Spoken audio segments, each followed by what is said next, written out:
porque lo de recién creo que planteó algo que lo interesante es que cada vez que uno se piensa que tiene una idea buena, alguien ya la escribió, ¿no? Se dice, qué buena idea, hasta que uno lee otro libro y dice, no, pues ya fue escrita, ¿no? Sí, bueno, pero el libro salió el año pasado, sí, pero el tipo empezó la investigación hace 20 años, el libro salió del año pasado. Y Chesterton, en un libro interesantísimo que se llama El mundo al revés, era muy crítico, un poco lo que sale de estos eventos es qué problema tenemos con la institucionalidad y con el gobierno, de lo público. Chesterton era un crítico de su época, y él decía algo que parecía escrito en un café de la calle Corrientes, en El mundo al revés. Y decía, coincidimos rápidamente sobre el mal. O sea, se junta la gente y rápidamente coincidimos sobre el mal. Y podemos pasarnos horas hablando sobre el mal. El gran problema es que no le dedicamos tiempo a pensar qué está bien, cuál es el bien que buscamos. En el fondo, el mal ya lo tenemos, es un problema de estadísticas, cosas, bien, ya lo tenemos. Ahora, ¿cuál es el bien que buscamos? Y este me parece que lo pondría como el centro de la problemática, menos sintetizaría esto, de lo que está acá. Da la sensación que hay muchísimos argumentos y muchísimas ideas para pensar y coincidir sobre qué está bien, pero no nos ponemos a pensar qué está bien. Hagan una exégesis sobre, no voy a tirar contra los medios, tengo muchos amigos en los medios, pero soy crítico en cuanto a decir, muchas veces no se hace pensar, tampoco hacen pensar las compañías. Cuando las compañías hacen el informe de sustentabilidad, lo que hacen, te digo, es, seguramente te talaste un bosque de 5.000 álamos para hacer este informe que no dice nada. No ayuda a pensar, lo que da es una serie de estadísticas sobre lo que existe, pero no ayuda a pensar cuál es tu concepto de sustentabilidad. Y este creo que es el principal problema que tenemos para pensar la visión 2020 hacia el 2050. Hay muy pocos ambientes en donde destinemos el tiempo a pensar. Muchos ambientes de negociación, muchos ambientes de discusión política, muchos ambientes para el tiroteo verbal, muchos ambientes para la construcción de los poderes de no sé qué cosa, muy pocos ambientes para pensar.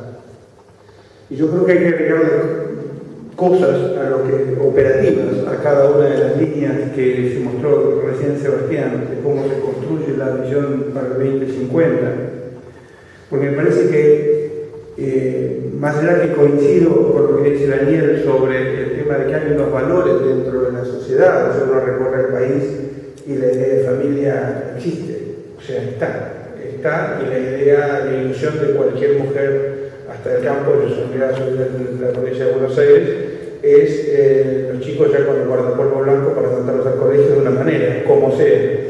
Lo primero inferior, yo te recuerdo que decía caballo, porque mi mamá era maestra rural, me llevaba el surquis, ¿no? Y dice, y en esa época, década del 50, década del 60, las maestras me acuerdo que no faltaban. De hecho, las escuelitas rurales tenían una habitación muy simple, con un baño y una kitchenette, porque el invierno la agarraba la época de lluvias, y la maestra no se movía durante 2 semanas de la escuela. Una cosa increíble. Claro, esos valores están presentes. Pero hay que reconocer también que hemos perdido otros. Y me da la sensación que hay que reconocerlos, no para solazarnos sobre lo que está mal, sino cómo lo recuperamos como un bien ese valor. Y me da la sensación que en Argentina tenemos que pensar que lo que se ha instalado en toda la sociedad es un nivel de ignorancia supina. Cada uno opina lo que cree, porque cada uno tiene su verdad. O sea, mi verdad es que tengo que ir por acá, mi verdad es que tengo que ir por acá, lo más probable es que coaliciones, ¿no? Pongámonos de acuerdo cuál es la línea de circulación, porque las dos no pueden ir por ningún lugar con velocidades opuestas y justo en sentidos encontrados. O sea, no se puede hacer eso. Y me da la sensación que lo que hay que recuperar en Argentina es el valor de lo que es la educación real. Está bien pensar en los indicadores de educación y todo lo demás, pero yo creo que el sistema dejó de educar. Transmite un montón de información, pero educar yo creo que una parte no. Y eso me lleva a un valor que tenemos que poner en Argentina, que es la sinceridad. Eso lo tengo con las autoridades de mi universidad, por parte de las autoridades de la Universidad Austral. que a cualquier cosa ahora le pongamos el título de universidad. No, esto es la universidad de los amigos del bosque de no sé dónde. Como la universidad es universal. ¿Cómo pueden haber universidades que toman sentido político? Va en contra de la propia constitución de la universidad. La universidad es universal. Pero me parece que tenemos que hablar las cosas por su nombre también. Entonces, creo que tenemos que decir que para muchas cosas somos ignorantes, sí.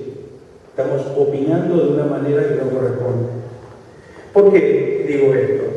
Porque las acciones que se plantearon acá, desde cómo plantear la economía, digamos, para la generación de recursos y no residuos, los ambientes de cooperación, los ambientes de coordinación, hasta llegar a acciones muy lógicas y muy claras, como las tiene Daniel, que hace tantos años que las estudia y las tiene probadas, que cuando se pueden aplicar funcionan las ideas. Yo creo que en Argentina tenemos que cambiar también el foco. No es tanto a la vez la pregunta de qué tenemos que hacer, sino quién las va a hacer. Como si recordemos la institucionalidad, ¿y quién lo va a hacer? Lo mismo que la destruyeron. O sea, ¿qué es la institucionalidad? Que alguien en un cargo determinado hace cumplir lo que tiene que hacer cumplido. ¿Estamos seguros de eso? ¿Que tenemos la cantidad suficiente de gente dispuesta a hacer eso? A mí hay algo que me sorprendió, hablando de institucionalidad, tratando de encontrarle respuestas a esto. Hay un libro que, sin ninguna alusión a nada, es un libro interesante, no me acuerdo del autor, ¿no? Es un periodista que es el periódico Pulitzer por este libro, se llama Cueva de Bandidos. Cueva de Bandidos es la historia de Wall Street 1980 con Martin Milken en la cabeza y Drexel, que quisieron quebrar prácticamente el sistema financiero de Estados Unidos. Para que tengan idea, la multa que se le puso a la SEC en ese momento a Martin Milken fue $1.000 millones en 1985. Pero lo que más le dolió a Martin Milken, que cuando lo metieron preso, no le dejaron usar más la peluca. Y todo el mundo creía que tenía un pelo natural, y decía, qué buen pelo tiene, siempre estaba con un peinado, y en realidad tenía una peluca, ¿no?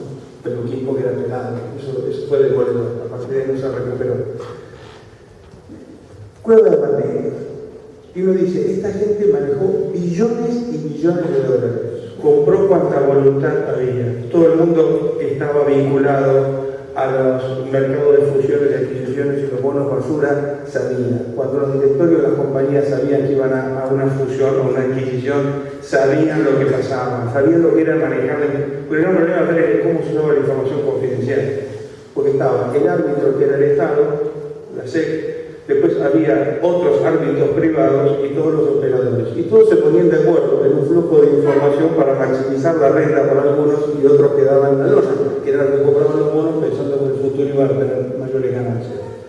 Era un sistema, desde el punto de vista técnico, perfecto, había que hacerse a poco. O sea, evidentemente cuando la gente se pone de acuerdo para el mal, también lo hace bien. Habiendo plata, se pusieron todos de acuerdo. ¿Quiénes destruyeron esto? Un grupo de abogados, ahí estaba Giuliani también, que era el fiscal general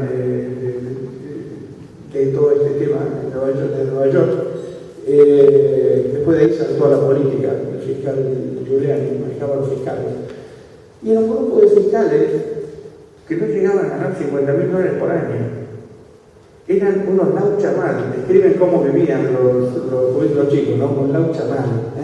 O sea, era un grupo de gente en oficinas grises, encima medio descoordinados, porque la SEC decía una cosa, pero el Estado decía otra, y en Washington decían otra. Es decir, estaba todo medio confuso, además no había leyes. Para ciertas cosas no tenían leyes. Sabían que estaban mal, pero no había leyes. Tardaron 8 años, pero metieron a todos presos. Y el día que lo meten preso a Milken, van a cenar y dicen, bueno, vamos a cenar a tal lugar. Después de 8 años, había casi perdido la vida en esta epopeya de destruir un sistema de corrupción bestial, billonario en dólares, que tenía toda la impunidad del mundo. Y estos tipos iban tirando del violín, ¿no? Le salía una bien y 3 manos. O sea, eran unas 700 páginas que a uno lo motivan, ¿no? Ver estos tipos cómo hicieron las cosas. El último día fueron a cenar a un restaurante Y dicen, vamos a tal lugar. Dicen, no, es muy caro. Recordar que lo tenemos que pagar nosotros porque la cena esta no está en el presupuesto de nuestra. Y cada uno sacó $50 y pagaron la cena.